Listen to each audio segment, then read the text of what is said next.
का नाम क्या है और आप यहाँ क्यों आए? मेरा नाम है विजयकांत झा। मुझको कोई लाया नहीं है। मैं किसानों का आंदोलन हो रहा है उससे प्रभावित होकर यहाँ आया ताकि किसानों की एकजुटता को प्रदर्शित कर सकूं और यहाँ अपनी विचारों को किसानों के समक्ष रख सकूं, किसानों की बातों को सुनूं। इससे हमें जानकारी मिलेगा और सरकार पर इसका असर पड़ेगा। आप कहाँ से आए हैं? हमारा घर मधुबनी पड़ता है, बिहार। तो जब आपको पता चला कि यहाँ आंदोलन हो रहा है? हाँ, यहाँ आंदोलन हो रहा है पता चला तो हम यहाँ आए। अच्छा, अभी क्या चाहते हैं? हम तो चाहते हैं बहुत कुछ मुद्दा, अभी 3 मुद्दा बनाए हुए हैं हमारे नेता और इस पर हम अधिकृत नहीं है। वे तो नेता लोग अधिकृत हैं, वही आप बयान दे सकते हैं।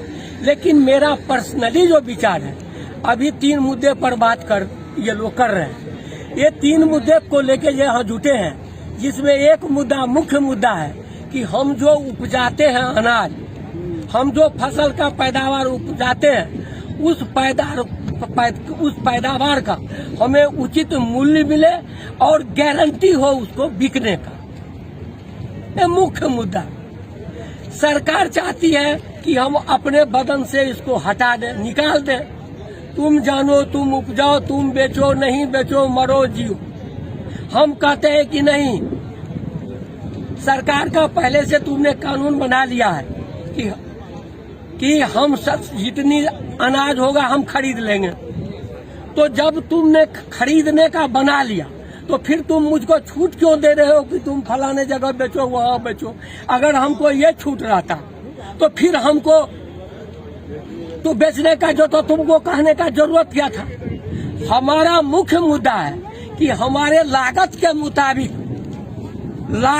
मुताबिक हमको दाम मिले। एक कलम बनता है, एक कुदाली बनता है, एक चंगारी और क्या कहते हैं कुल्हाड़ी बनता है।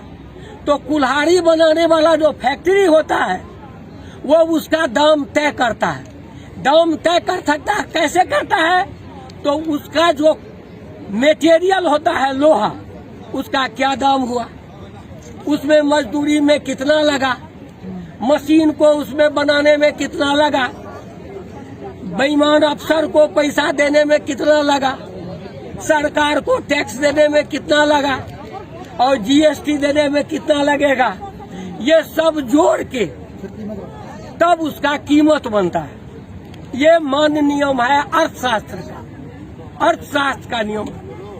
लेकिन किसान जो माल उपजाते हैं तो जिस तरह से फैक्ट्री में माल उपजता है उसी प्रकार किसान अपने खेत में उपजाते हैं अन्न।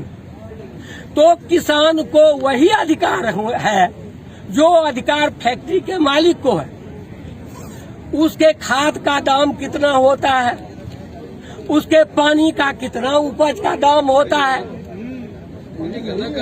मजदूरी का कितना लगता है, हम जो अपना श्रम खर्च किए वो उसका कितना लगा और हमको कितना प्रॉफिट होना चाहिए जिससे हम अपने परिवार को भरण पोषण करें।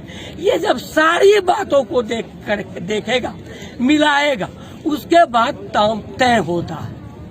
और वो जब दाम तय हो जाता है तो उसका जो बिकने का सवाल उठता है कि हम उसको कहाँ बेचें, हमारा मंडी कहाँ हो, हमारा सामान बिक जाए, उचित मूल्य पर बिक जाए, चूंकि हमको कहीं भटकना नहीं पड़े।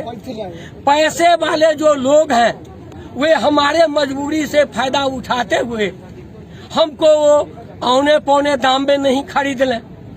इसीलिए सरकार पर यह आंदोलन आज की नहीं है। ये आंदोलन ब्रिटिश गवर्नमेंट के समय से किसान लड़ते आ रहे हैं, मजदूर लड़ते आ रहे हैं। जब ब्रिटिश गवर्नमेंट था तो लोग विदेशियों से लड़ते थे और हमारे नेता कहते थे कि चूंकि विदेशी हमारा नेता है वो हम तुम्हारा शोषण करता है, चलो सब मिलके उसको भगा दो, अपनी सरकार बनाओ, तुम्हारे समस्या का हल हो जाएगा।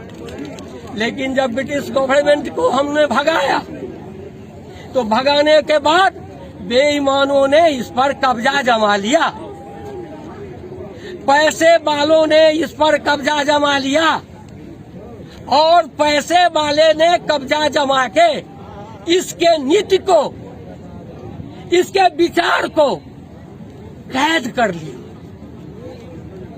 और कैद करने के बाद हमारे जो किसान हैं, मजदूर हैं, जिसी का बेटा मिनिस्टर बनता है, जिसका बेटा फौज में जाता है, जिसका बेटा पुलिस में जाता है, सब वही है। लेकिन जब वो किसान से बाहर हो जाता है, नौकरी में चला जाता है, तो बाप माँ को भूल जाता है, अनपढ़ भाई को भूल जाता है, अनपढ़ भाई को भूल जाता है और हम वही के वही रह जाते हैं। ये आंदोलन हजारों साल से चलता रहा है। आपने नीलहा आंदोलन सुना होगा अंग्रेज के समय में। आपने सुना होगा कि जब हमारे रंजीत सिंह, महाराजा रंजीत सिंह के समय की बात है, जब गोरी, ये अब्दाली, गोरी, ये जो बाहर के लोग हैं वे हमारे देश पर कब्जा कर लेते थे। खास करके जो बॉर्डर साइड के लोग हैं, राजस्थान, हरियाणा, पंजाब, जम्मू कश्मीर, गुजरात, ये जो बॉर्डर के लोग हैं वे सदा से ही पिसते आ रहे हैं। वे सदा से इस देश के रक्षक हैं। हमारा घर नेपाल के बॉर्डर पर पड़ता है। हमारे यहाँ अहमद शाह अब्दाली कभी लूटने नहीं गया। हमारे बाप पुरखों ने लड़ाई नहीं लड़ा। लड़ाई किसने लड़ा देश के लिए? पंजाब, राजस्थान, गुजरात, जम्मू कश्मीर, हरियाणा, इन्होंने बहुत सारे कुर्बानियां दी। 1000 वर्ष तक देश गुलाम रहा। देश में कोई ऐसा नेता नहीं हुआ जो इस देश को संभाल सके। हजारों वर्ष के बाद, लड़ाई के बाद, मुगल शासन को खत्म करके, अंग्रेजों को भगा के हमने अपना सरकार बनाया। शुरू में जब 1952 में हमारा चुनाव हुआ, विधिवत रूप से हमारी सरकार चली। पंडित जवाहरलाल नेहरू हुए, उन्होंने बहुत सारे कारखाना लगाए। उनके समय में कारखाने भिलाई, बोकारो वगैरह वगैरह जहाँ तहाँ चला। उससे पहले यहाँ कोई मशीन नहीं था, कोई विचार नहीं था, कोई अपना देश नहीं था, कोई ये नहीं था, तो उन्होंने लगाया। बाद की सरकार जो हुई, खास करके इंदिरा गांधी की बात की, जितनी भी सरकार हुई, जो भी सरकार हुई, एक भी बड़े कारखाने को लगाने का काम नहीं किया। और क्या किया? तो इस कारखाने को बंद करने का काम किया। सरकार की जो पूंजी है उसको घटाने का काम किया। मैं एक बात आपसे कहना चाहता हूँ, यह जो देश है, देश की जो सरकार है और एक परिवार, जो परिवार है वही देश है, जो देश है वही परिवार है।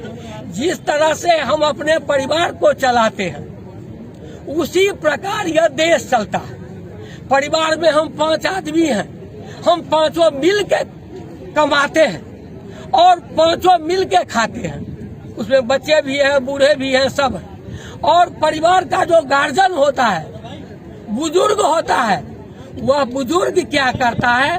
तो अपने वो कम खाता है, अपने वो भूखा रहता है, बच्चों को खिलाता है, पहले बूढ़ों को खिलाता है, पहले बच्चों को पढ़ाने के लिए पैसा देता है, बच्चों को नौकरी के लिए बाहर जाएगा उसके लिए पैसा देता है। लेकिन हमारी जो ये परिवार की सरकार है, ये सरकार का यही काम है। लेकिन ये क्या करता है? तो ये जो इसके बच्चे हैं, इसके अंग हैं, किसान हो, मजदूर हो, नौजवान हो, विद्यार्थी हो, देश के जितने भी लोग हैं, सरकारी पेशा में हैं, डॉक्टर हैं, इंजीनियर हैं, सब देश के संतान हैं। तो देश का जो मालिक है उसका जिम्मेवारी बनता है कि हम सबको लेके चलें और सबको सुविधा दें, सबको विकास करने का मौका दें।